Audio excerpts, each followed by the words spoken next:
pessoal, hoje o Menos Zen abre suas portas para receber o Café e Direito, para a gente ter um bate-papo descontraído com a Caroline e o Guilherme, que são tabeliães e que vão falar um pouquinho para nós sobre inventário extrajudicial. Tudo bom, Carol? Tudo bem. Me conta aí um pouquinho o que é esse inventário extrajudicial.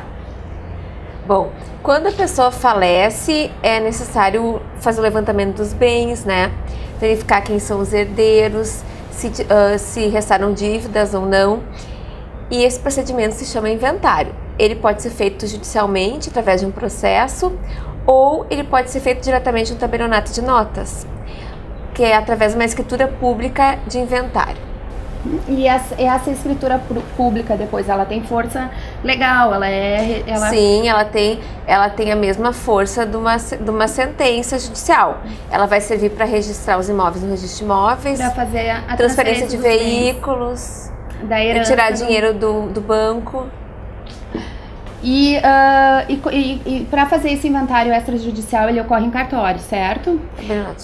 E é necessária a presença do advogado? Sim, como funciona essa parte? A presença do advogado é imprescindível, né? Tanto que a lei fala que o tabelião não vai lavrar nenhuma escritura de inventário sem a presença do advogado.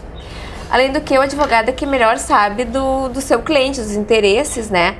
E tem muito conhecimento na matéria jurídica, assim como nós. A gente comunga esforços, assim, para fazer inventário no cartório.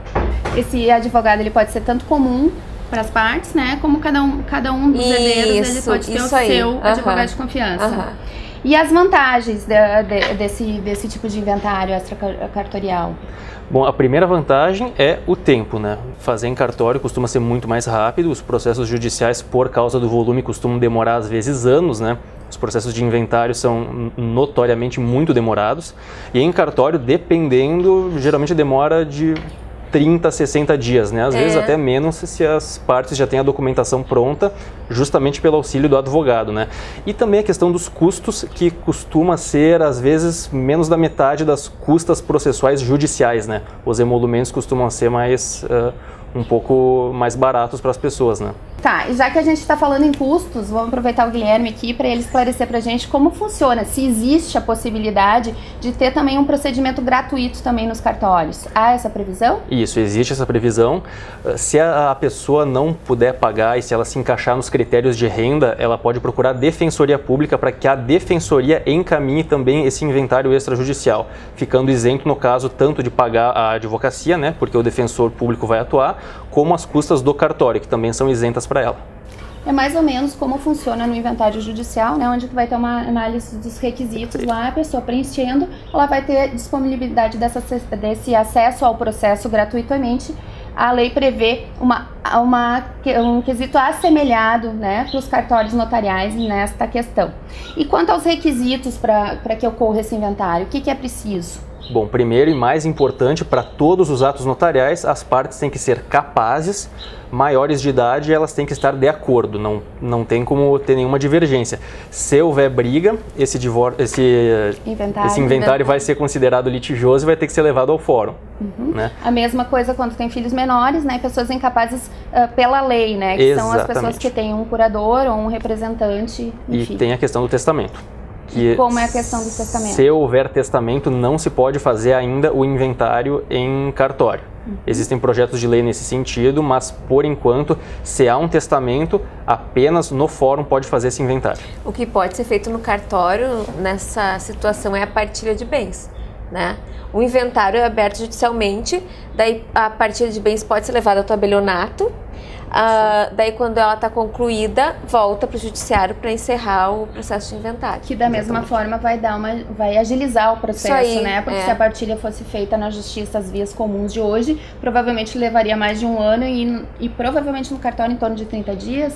30 dias, dependendo da quantidade de bens a serem partilhados. Isso. E quando eu vou levar esses bens, né? Existem documentação que eu tenho que apresentar, né? Tu pode falar pra gente rapidamente, assim, quais são as documentações exigidas previamente para operar esse inventário? Claro, os mais comuns são imóveis, carros e contas bancárias, né? Na conta bancária, com um extrato, você vai provar qual a quantia e onde que ela está localizada. O imóvel vai ter uma matrícula, né, que vai trazer até o cartório para a gente individualizar esse bem. E o carro é com o próprio documento, né, de comprovação de propriedade.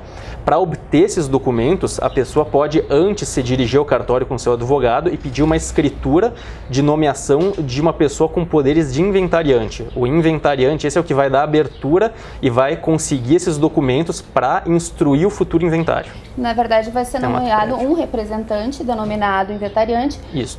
Semelhante ao que acontece no processo comum judicial. Exatamente, né? Mas no caso de comum acordo, então não tem necessidade de seguir aquela ordem de preferência que a lei tem. As pessoas podem escolher simplesmente a pessoa que tem mais tempo, está mais apta, enfim. Porque algumas informações só podem ser obtidas através do inventariante. Por exemplo, o banco, depois que ele tem a informação do óbito, ele não libera extrato e não libera informação dessa pessoa tem que estar legalmente constituída de poderes para buscar informações do falecido, isso né? Aí. Por isso que se nomeia legalmente esse inventariante também no inventário extrajudicial. Guilherme, e assim, em relação aos emolumentos, aos custos, que tu já falaste lá no início, que o inventário extrajudicial, ele provavelmente vai ter um custo bem mais baixo que o inventário judicial, né? E sobre a questão dos impostos desses bens, da transmissão desses bens, como é que fica isso? Isso. Tanto em um como em outro, inventário judicial ou extrajudicial, não se pode deixar de recolher o imposto de transmissão causa-mortes, que a gente chama, que é de 4% a 6% sobre a totalidade dos bens. Esse imposto tem que ser recolhido antes do inventário e ele vai para os cofres do Estado. E esse percentual vai aumentando conforme, em conformidade com o valor da herança, né? Quanto maior a porcentagem de 4% a 6%. E esse valor dos bens, né, no caso de bens imóveis, esse valor vai ser feito, uma avaliação estadual, né? Uma avaliação da Cefaz. Que a gente faz um cadastro lá na Cefaz e a Cefaz, então, depois tem que pagar uma taxa. Através da DIT. Isso, através da... E na questão de bens móveis, tipo veículos, como é que é a procedência dessa avaliação? A avaliação do Estado ocorre da mesma forma, só que na transmissão, se fizer uma transmissão onerosa, se alguém comprar um bem durante o inventário, daí não paga imposto, a não ser que o município tenha uma lei específica regulamentando a incidência de imposto, né? Isso. E dentro do próprio ITCMD estadual existem casos de isenção, então não é todo mundo que paga. A partir de determinada faixa paga 4%, para valores muito altos chega a 6%, mas valores baixos não paga nada. Sobre a ameação também não incide, né? Do viúvo, da viúva. Exatamente. Só para fazer uma complementação para vocês, aqui no Rio Grande do Sul a gente tem uma peculiaridade, né? Que não há uma previsão de incidência de multa sobre o não cumprimento do prazo para fazer o inventário, né? E qual é o prazo legal normalmente para fazer esse inventário? 60 dias. Então, a lei nacional diz que em 60 dias após o falecimento, né, a sucessão do falecido ou os herdeiros dele devem promover esse inventário. No Rio Grande do Sul, a gente tem essa vantagem, que existe um regulamento regional que não incide essa multa sobre a não movimentação. A multa não foi regulamentada, né? Como em São Paulo, mas mesmo em São Paulo, em que existe essa multa, já existe uma lei de anistia, né? Porque isso estava coibindo o pessoal de regularizar os seus bens, né? Então, houve esse perdão de dívida, basicamente. Isso. Mais alguma coisa que vocês gostariam de colocar? Mais algum apontamento necessário? Falamos da renúncia da cessão? A questão do... Isso, é um cenário muito comum, na verdade, quando um dos cônjuges falece, sobra um cônjuge e alguns filhos, que os filhos queiram deixar para o cônjuge sobrevivente, né? Ou para a viúva ou para o viúvo, o patrimônio, né?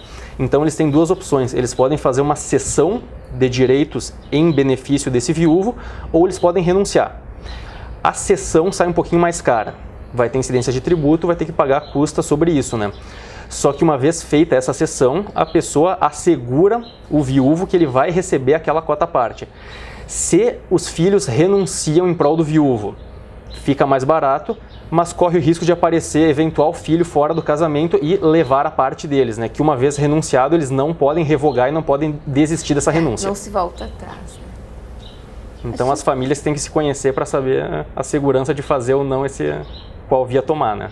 E enquanto uma das partes dos herdeiros, por exemplo, não pode comparecer ao cartório para assinatura, existe a possibilidade de nomeação de um procurador? Como que funciona isso? Exatamente. Se uma parte não quer ou não pode comparecer, ou se os herdeiros às vezes estão espalhados, né, moram em cidades diferentes, ele pode nomear um mandatário para isso. Ele vai ter que comparecer a um cartório, né, com os dados da pessoa que vai representar ele e passar uma procuração pública com poderes específicos para esse ato.